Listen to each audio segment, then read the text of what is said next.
Right now, beneath the strait between Denmark and Germany, a concrete block weighing 73,500 tons is sitting on the seabed in a trench 40 meters below the surface of the Baltic Sea.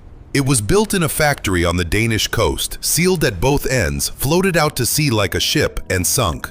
It is the first of 89 identical blocks that will be placed end-to-end across 18 kilometers of ocean floor to form the longest immersed tunnel ever built.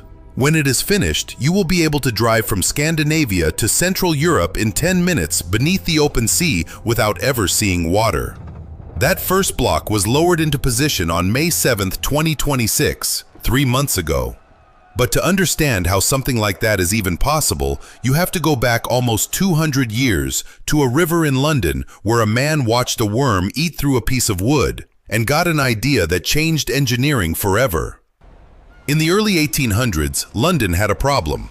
The River Thames cut the city in half, and the only way across was by bridge or by boat. The city needed a crossing that would not block ship traffic. The answer was obvious: go under the river. The problem was that nobody had ever done it. In 1807, a mining engineer named Richard Trevithick began digging beneath the Thames using traditional mining techniques. His workers crawled forward through wet clay, shoring up the walls with timber. They made it about 1,000 feet before the river broke through the ceiling, flooding the tunnel and nearly drowning the crew. The project was abandoned. 20 years later, another engineer decided to try. His name was Mark Isambard Brunel, and his solution came from the last place anyone would look. Brunel was sitting by the river when he noticed a small marine worm boring into a piece of waterlogged timber. The worm had a hard shell around its head that protected it as it chewed forward. Behind it, the worm secreted a smooth lining that kept the hole from collapsing. It was building a tunnel and reinforcing it at the same time. Brunel built a machine that did exactly the same thing. A massive cast iron frame, taller than a house, divided into 36 small compartments. A worker stood in each compartment and dug the earth in front of him by hand, one brick-sized chunk at a time. When the entire face had been excavated a few inches, powerful screw jacks pushed the frame ahead. Behind the frame, other workers immediately lined the walls with brick. The tunnel was dug and built simultaneously. Brunel called it a tunneling shield. It worked, barely. The Thames tunnel took 18 years to complete instead of the planned 3. The river broke through the ceiling 5 separate times. Workers were killed. On one occasion, Brunel's own son, Isambard Kingdom Brunel, who would later become one of the most famous engineers in history, was nearly killed when the tunnel flooded and he was swept unconscious through the shaft. But when the tunnel finally opened in 1843, it proved something that nobody had proven before. You could build beneath a river, the ground would hold, the water could be kept out. It was ugly and slow and dangerous, but it was possible. The next question was whether you could do it deeper, longer, and beneath something far larger than a river. The problem with tunneling beneath an ocean is not just distance, it is what you cannot see. Under a river, the tunnel might be 10 or 20 meters below the surface. The pressure is manageable, the geology is usually well understood. Under an ocean strait, the tunnel can be 40, 60, 200 meters below the surface. The pressure at those depths is enormous, and unlike a river, the seabed of a strait can change completely from 1 meter to the next. Hard granite gives way to soft chalk. Solid rock hides ancient fault lines. Underground rivers of pressurized water lurk behind inches of stone with no warning at all. A crack the width of a pencil at those pressures can let in a jet of seawater with enough force to injure a man. A fault zone that the survey missed can release 80 tons of water per minute into the tunnel face. That is not a leak, that is the ocean arriving. So before anyone considers building, they have to map the invisible. A survey ship sails slowly across the strait, towing arrays of hydrophones. Air guns fire sharp pulses downward into the water. The sound waves pass through the seabed and penetrate into the rock below. Different rock types reflect the sound at different speeds. Computers assemble the echoes into a 3-dimensional map of everything beneath the ocean floor. Every layer, every fault, every pocket of water, every zone of clay that could swallow a boring machine whole. This mapping takes months, sometimes years. The map determines whether the tunnel is possible at all. And once the map is complete, engineers face a decision that defines every underwater tunnel project on Earth. There are only two ways to build a tunnel beneath an ocean. One sends a machine into the rock. The other builds the tunnel on dry land and sinks it. Each one sounds impossible for completely different reasons. A tunnel boring machine does not dig a hole and then build a tunnel inside it. It does both at the same time. It chews forward through rock, and a finished sealed tunnel appears behind it as it moves. The cutting head rotates slowly under enormous hydraulic pressure. Hundreds of steel disc cutters press against the rock face with so much force that the stone fractures, breaking away in chips and flakes that fall onto a conveyor belt and are carried backward, out through the completed tunnel, sometimes for kilometers. But here is the part that makes a TBM different from a drill. While the front grinds forward, the back is assembling the tunnel wall. Robotic arms swing precast concrete segments into position behind the cutting shield, locking them into rings. One complete ring every 30 to 40 minutes. And behind each ring, grout pumps inject liquid cement into the gap between the concrete and the raw rock, sealing every void before the stone has time to shift. But none of that matters if the machine hits water, and beneath an ocean, it will. The rock above and around a subsea tunnel is saturated. Pressurized groundwater fills every crack. The TBM's cutting action opens those cracks, and when it does, the ocean comes in. The defense is a technique called probe drilling. Before the main cutter head advances, a smaller drill extends forward from inside the machine, boring a narrow pilot hole up to 2 kilometers ahead. If the probe hits water, the crew knows before the main machine reaches the danger zone. They inject cement grout into the rock, sealing the fractures, turning wet, broken stone into a solid wall before the TBM arrives. In the Seikon Tunnel beneath the Tsugaru Strait in Japan, the probe drill saved the project multiple times. But in 1976, the probe missed a fault zone. Seawater burst through the rock face at 80 tons per minute. The tunnel flooded in hours. It took 2 months of continuous pumping to reclaim the galleries. After that, the probe drilling procedure was redesigned. It was never missed again. This is how the Channel Tunnel between England and France was bored. 11 tunnel boring machines, some over 260 meters long, working from both sides of the English Channel through a layer of chalk marl 40 meters beneath the seabed. The machines had names. The French crews named theirs after women: Brigitte, Virginie, Pascaline. The British followed the tradition. The machines bored toward each other for 3 years. The French TBM started from a shaft at Sangatte near Calais. The British machines started from Folkestone. They followed the chalk marl because it was soft enough to cut quickly, dense enough to hold its shape, and nearly impermeable to water. Nearly. On December 1st, 1990, a British worker named Graham Fagg and a French worker named Philippe Cosette broke through the last layer of chalk separating the two halves of the service tunnel. They shook hands beneath the English Channel, with cameras broadcasting the moment to the world. Behind them stretched 38 kilometers of finished tunnel, bored from opposite sides of the strait. The alignment error after 38 kilometers of blind tunneling? 35.8 centimeters horizontal, 58 centimeters vertical, less than the height of a kitchen table, on a tunnel longer than a marathon. 10 workers died during the construction, most in the early months. The total cost reached £9.5 billion, nearly double the original estimate. And when the TBMs finished their work, engineers faced one final problem. The machines were too large to remove.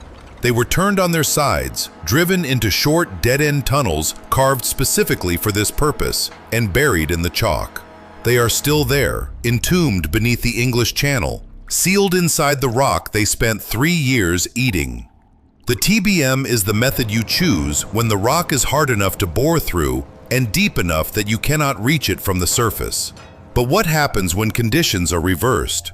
When the seabed is too soft for a boring machine, or too shallow, or too geologically chaotic to predict, you do not send a machine into the ground at all. You build the tunnel somewhere else entirely, and you float it to the site.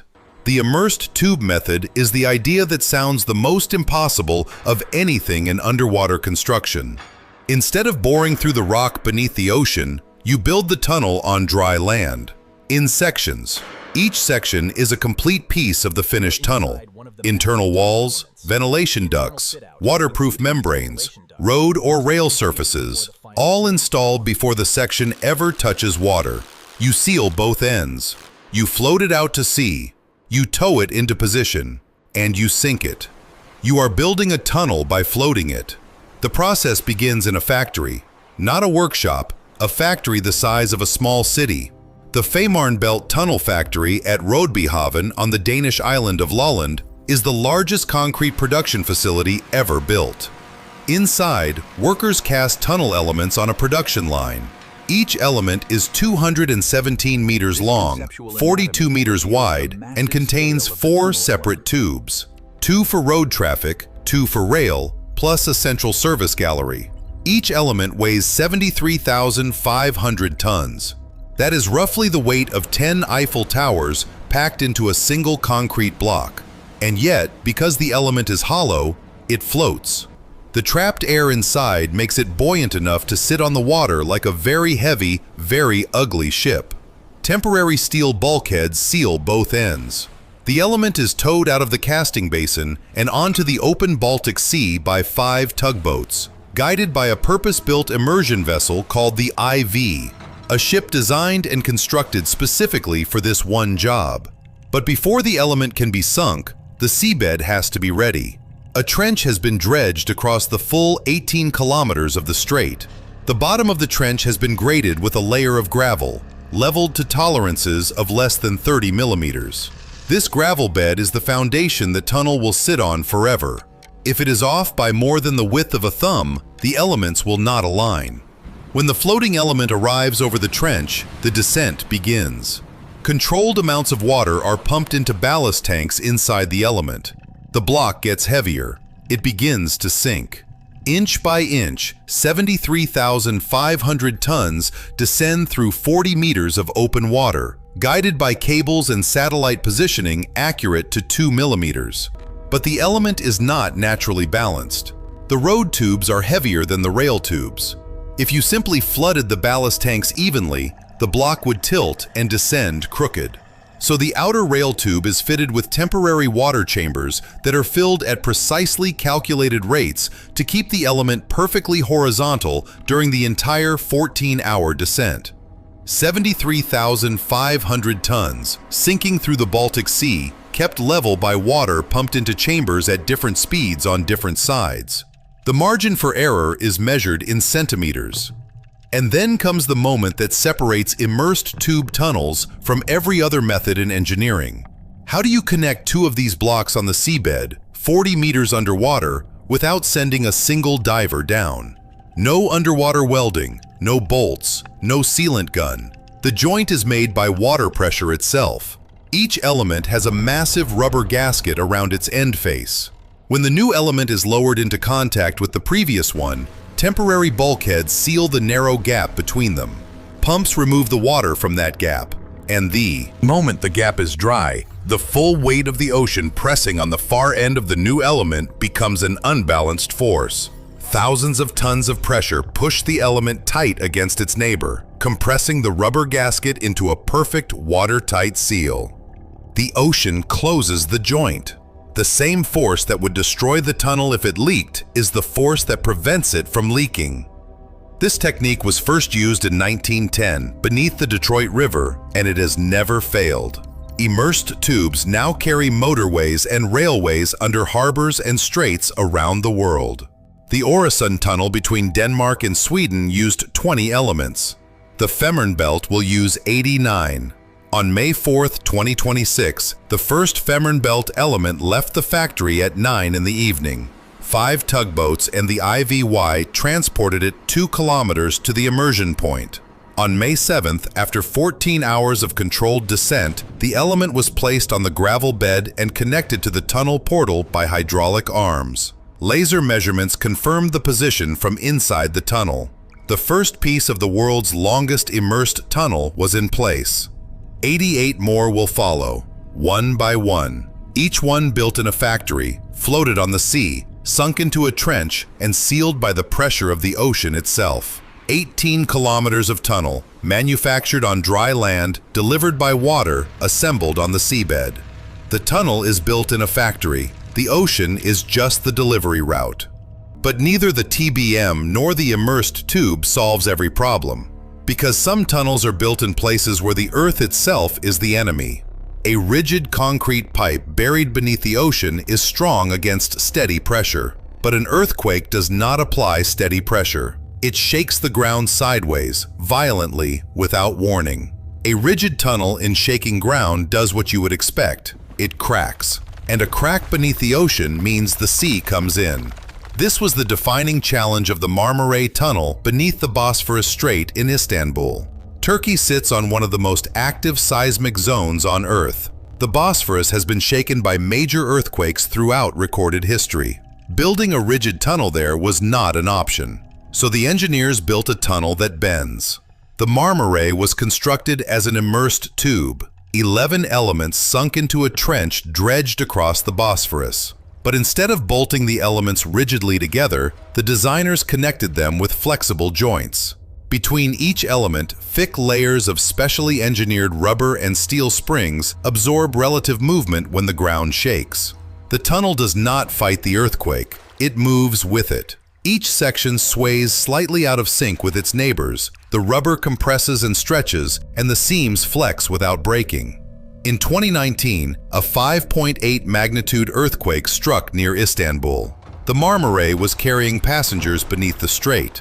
The flexible joints absorbed the motion. The tunnel bent, shifted, and returned to its original shape. Not a drop of water entered. The trains kept running. A tunnel beneath a seismic strait that bends during an earthquake and seals tighter the harder the ocean pushes. 200 years ago, a man watched a worm eat through wood and invented a way to tunnel beneath a river. A century later, someone discovered you could build a tunnel on dry land and sink it into a trench. Then, boring machines the size of buildings began eating through rock beneath the ocean, assembling finished tunnels behind them. Their operators gave them names, and when the machines finished, they were too large to remove, so they were buried in the rock they had spent years chewing through. And 3 months ago, a concrete block heavier than 10 Eiffel Towers was floated across the Baltic Sea, lowered 40 meters, and placed on a gravel bed with the precision of 2 millimeters. The first piece of the longest immersed tunnel in history. Right now, beneath the straits and harbors and rivers of the world, tunnels carry millions of people every day. Above them, cargo ships pass and waves crash and storms rage. Below, inside the concrete, ordinary life goes on. Traffic, trains, lights, silence. The ocean is right there, pressing in from every direction, every second, every day. And the tunnel holds. Every megastructure we decode on this channel starts with a question from you. What should we take apart next? Drop it in the comments. Hit subscribe, turn on notifications. The next structure goes even deeper,